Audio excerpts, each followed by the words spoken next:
si pusing itu, si vertigo itu masuk dalam pusing gitu. Jadi kalau dizzy itu sekeluarga lah sama si vertigo itu. Jadi ngomongin sistem keseimbangan. Sering banget, cuma nggak pernah sampai ngerunut gue kenapa ya gitu.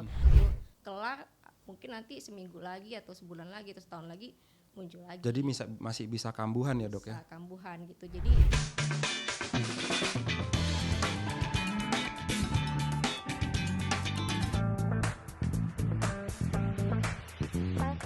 Halo Neuroners, kembali lagi di YouTube Podcast Neurotalk bersama saya Patria Adri Wibawa. Kali ini saya akan mengangkat tema mengenai vertigo. Kali ini kami akan ditemani oleh narasumber yaitu Dr. Ninengah Rida Aryani, spesialis neurologi. Beliau adalah seorang subspesialis neurovaskular, intervensi, imaging, otologi dan oftalmologi konsultan. Dan kali ini kita akan ditemani oleh bintang tamu kita yaitu vokalis dari Bara Suara, Astriska. Selamat malam dok, selamat malam Astriska. Malam. Apa kabar? Baik ya? Baik. Oke. Kira-kira sekarang kesibukannya apa sih? Aku sih emang full nyanyi. Full nyanyi. Mungkin di sela-selanya kadang suka ada proyek-proyek ya aku sih apa aja sih aku sikat. Palu gada ya? Iya benar, yang penting aktif terus gitu dok. Betul. Kemudian Dokter Ria ya yang kita akrab ya dipanggil dengan Dokter Ria. Kesibukannya apa dok? standar sih ya, praktek yang ngajar mahasiswa Ngajar di mana ya dok? FKUI. FKUI, oke. Jadi beliau memang ahlinya di bidang vertigo, neuroners.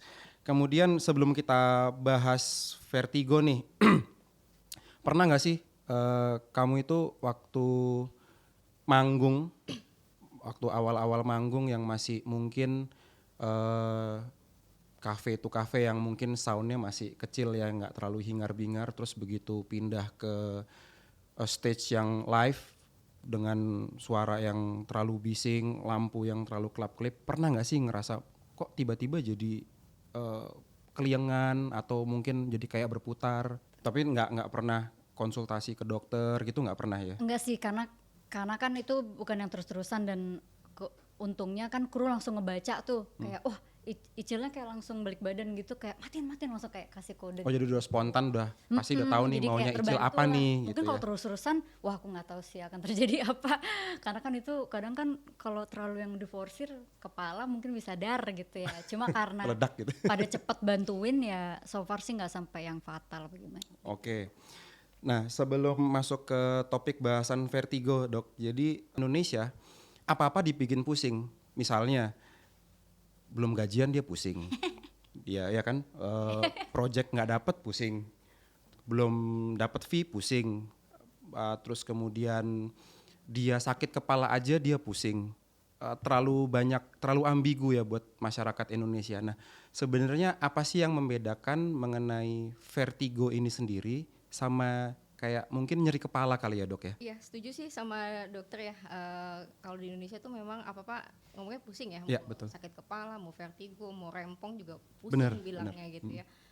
Jadi memang kalau di luar kan beda ya, kalau sakit kepala itu kan headache, kalau pusing kan dizzy gitu. Dizziness. Jadi memang kalau di sana nggak masalah, kalau di Indonesia memang kita harus, kalau setiap pasien keluhan pusing pasti harus diklarifikasi dulu kenapa, apa yang dimaksud. Kalau sakit kepala itu lebih kayak sensasi kayak ditekan, berat, diikat, Betul. cekot-cekot atau berdenyut kayak gitu-gitu, dan itu ngomonginnya sistem nyeri lah gitu istilahnya. Tapi kalau vertigo itu kita bicara sistem keseimbangan gitu. Jadi pusing itu, si vertigo itu masuk dalam pusing gitu. Jadi kalau dizzy itu sekeluarga lah sama si vertigo itu. Jadi ngomongin sistem keseimbangan. Jadi sub kecilnya lagi ya? Ya. Sub kecilnya lagi. Mungkin gampang ya dengar kata vertigo atau mungkin pernah juga dengar kata vertigo. Kira-kira begitu dengar kata vertigo itu apa sih yang dipikirin tentang vertigo? Sejujurnya aku pernah ngalamin dok sekali. Itu menurut aku kayaknya dunia gue udah mau selesai deh nih gitu. Karena aku waktu itu nggak tahu vertigo kan. Aku cuma sering dengar tanteku sering kena vertigo. Cuma sekeluargaku syukurnya belum pernah ada yang vertigo sampai aku kena itu. Itu tuh sakit kepala yang kayak tiba-tiba banget. Padahal aku lagi nggak ngapa-ngapain.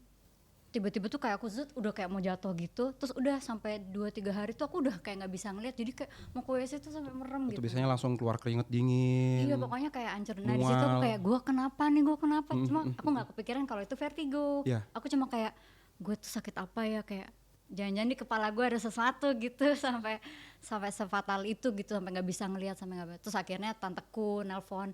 Dok, ini kasusnya Icil ini menarik ya. Jadi dia ngerasakan kayak pusingnya berputar kayak 7 keliling. Nah ini sebenarnya apa sih dok vertigo itu, dan kenapa sih si Icil ini dia bisa kejadian sampai bisa pusing 7 keliling ini? Dan tiba-tiba banget gitu dok. Per konsep si vertigo itu konsepnya adalah dia ada gejala akibat gangguan di sistem keseimbangan.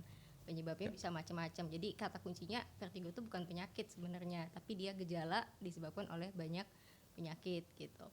Nah, kalau orang itu bisa seimbang itu minimal dia ada sistem yang ngasih informasi. Satu sistem namanya kalau di kedokteran namanya sensori itu raba rasa. Jadi kalau misalnya bisa dibayangin kalau misalnya mbaknya jalan nggak bisa napak gitu, napaknya nggak enak gitu ya, nggak kerasa ininya permukaannya pasti jalannya nggak stabil gitu ya. Kemudian kalau yang kedua sistem visual, namanya sistem visual itu penglihatan. Jadi kalau kita jalan sambil merem sama jalan buka mata kan beda ya. Ya, gitu. beda. Yang ketiga sistem vestibular itu sensornya gerakan kepala. Nah itu 3 sistem ini nanti ngasih input ke otak, diolah sehingga dia bisa seimbang. Salah satu aja dari sistem ini terganggu, orang pasti akan jadi nggak seimbang. Nah kalau si vertigo ini lebih ke sistem yang vestibular tadi, yang gerakan kepala. Maka kan tadi kalau makin digerakin makin heboh tuh. Jadi yang sistem vestibular ini yang ada di dalam telinga ya dok ya? Iya, jadi kalau vertigo itu konsepnya sensasinya itu beda sama tadi nyeri kepala. Dia lebih ke dia ngerasa bergerak padahal sebenarnya dia lagi diem gitu. Gerakannya itu nggak mesti muter sebenarnya, gerakannya bisa kayak melayang, kayak goyang, kayak terombang ambing, kayak di kapal gitu. Jadi nggak mesti muter sebenarnya gitu. Nah sekarang kita kembali lagi ke Icil nih. Nah pas kamu misalnya show keluar kota yang mengharuskan mungkin naik bis atau mesti naik pesawat, sehingga kamu pakai pods atau kamu pakai headset gitu ya, pakai phones, dan pas naik pesawat tuh rasanya gemerebek, penuh, kok berdenging gitu. Pernah nggak tuh? Nah sejujurnya itu bukan pernah lagi, aku sering banget, cuma nggak pernah sampai ngerunut gue kenapa ya gitu. Cuma memang aku Cuekin tahu aja gitu ya. lumayan dicekin, cuma misalnya aku tahu diri kalau sampai aku bener-bener udah nggak bisa dengar, apalagi aku musisi gitu kan, telinga tuh sangat penting ya buat pekerjaanku. Jadi ya aku juga sebenarnya sambil ngeliat sih ini pendengaranku semakin buruk apa enggak. Cuma yang aku rasain itu dok, aku suka tiba-tiba lagi ngobrol biasa nih, tapi ntar tiba-tiba kayak Oh oke. tapi itu bisa sampai kayak 10 menit 15. Cuma kalau nggak aku kayak jangan pikirin, ntar kayak hilang sendiri gitu. Nah itu juga kalau misalnya kayak naik pesawat pas lagi yang kayak apa ya, yang Mungkin tekanannya lagi pas naik, take off ya? take off gitu-gitu, itu kadang pernah. Cuma memang aku nggak sampai yang kayak aku dengar orang kan kadang kalau kupingnya nging sampai pusing. Aku sih bersyukurnya belum pernah sampai situ. Cuma memang aku sering banget nih lagi kayak nggak ngapa-ngapain tiba-tiba kayak nging gitu. Nah itu aku nggak tahu kan.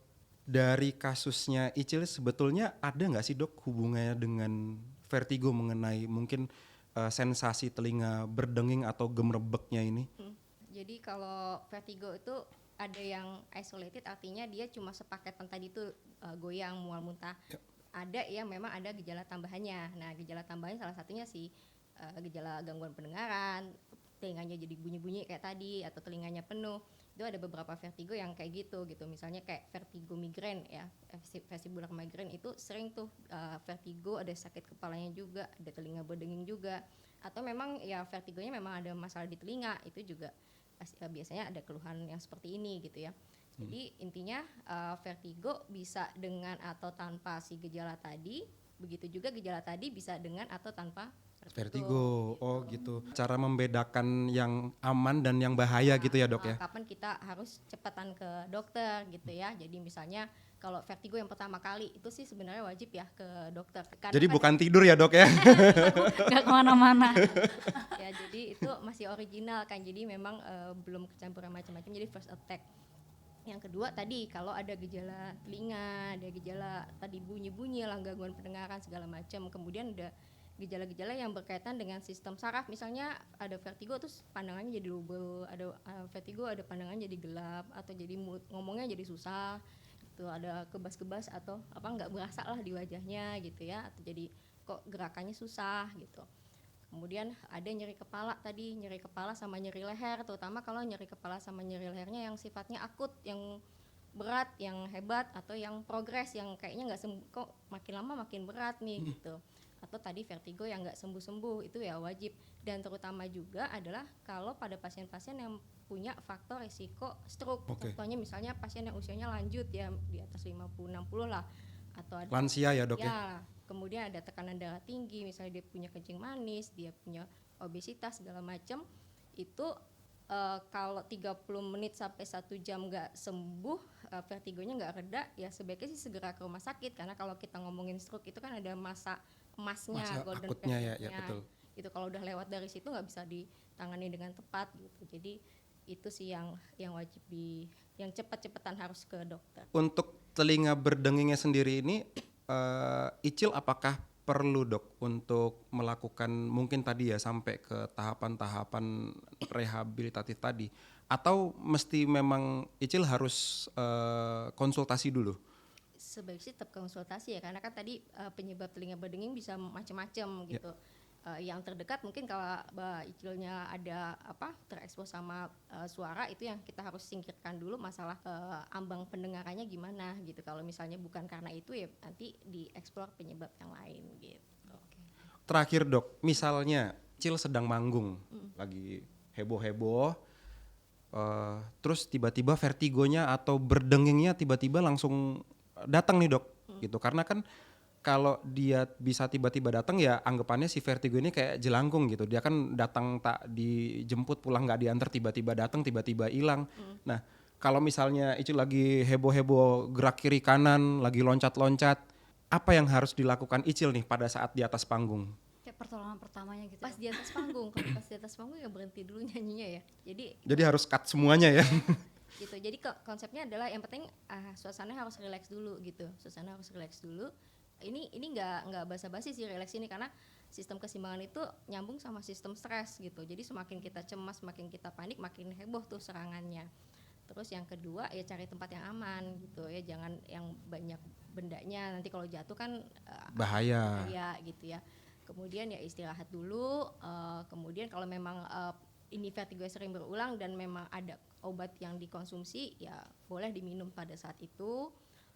Kemudian yang pasti tadi tanda-tanda vital ya, raba nadi misalnya, suhunya, atau kalau punya alat portable tekanan darah gitu ya, apalagi yang memang ada faktor risiko atau memang aktivitas yang mungkin lebih ekstra dari sebelumnya gitu, itu sebenarnya sih memang harus diukur tanda vitalnya. Dan yang pasti tadi mengenali si red flag-nya, kalau memang ada red flag tadi ya udah stop, kelar, ke rumah sakit. Nah sekarang kita karena sudah ada tips dari Gestar, sekarang bagaimana kalau kita tanyakan Neuroners tips-tips vertigo, menghadapi vertigo kepada ahlinya. Bagaimana dok tips-tips untuk menghadapi atau kita mencegah vertigo ini dok? Mencegah, ya tadi balik lagi kan, kalau vertigo itu gejala dari semua penyakit gitu ya. Jadi sebenarnya sih nggak ada pencegahan yang khusus ya. Jadi beda-beda tergantung penyakitnya apa gitu kan. Kalau penyakitnya stroke, pencegahannya beda sama penyakitnya infeksi, sama penyakitnya migrain. Contohnya kayak udah berusaha hidup sehat, tahu-tahu dia tabrakan gitu kan, vertigo juga. Jadi maksudnya kalau untuk yang spesifiknya tergantung dari penyebabnya. Makanya yang penting adalah kita harus tahu penyebabnya dulu supaya nanti enak tuh semuanya. Pencegahannya bisa, pengobatannya bisa, jadi secara holistik aja gitu sih. Oh begitu. Oh hidup sehat mah ya tadi minum air putih ya itu wajib. Udah wajib ya, soalnya ya, karena kan ada kebutuhan dasar. Betul. Mengenai kebutuhan cairan ya dok ya. Tapi itu suka di take it for granted oleh orang-orang loh, karena kan sering denger tuh makan yang sehat, minum yang banyak. Karena tuh orang muda suka kayak lewat gitu loh, masuk kuping kanan keluar kuping kiri gitu. Nah jadi buat teman-teman yang mendengar ini yang umurnya masih 15, dengerin dari sekarang gitu. Kayak dulu kan aku soalnya kayak gitu, kayak Bahwa minumlah yang banyak.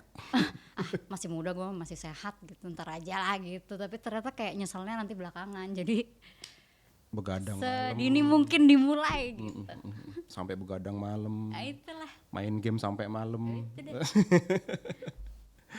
Oke, dengan berakhirnya podcast kita kali ini, terima kasih Icil atas kedatangannya.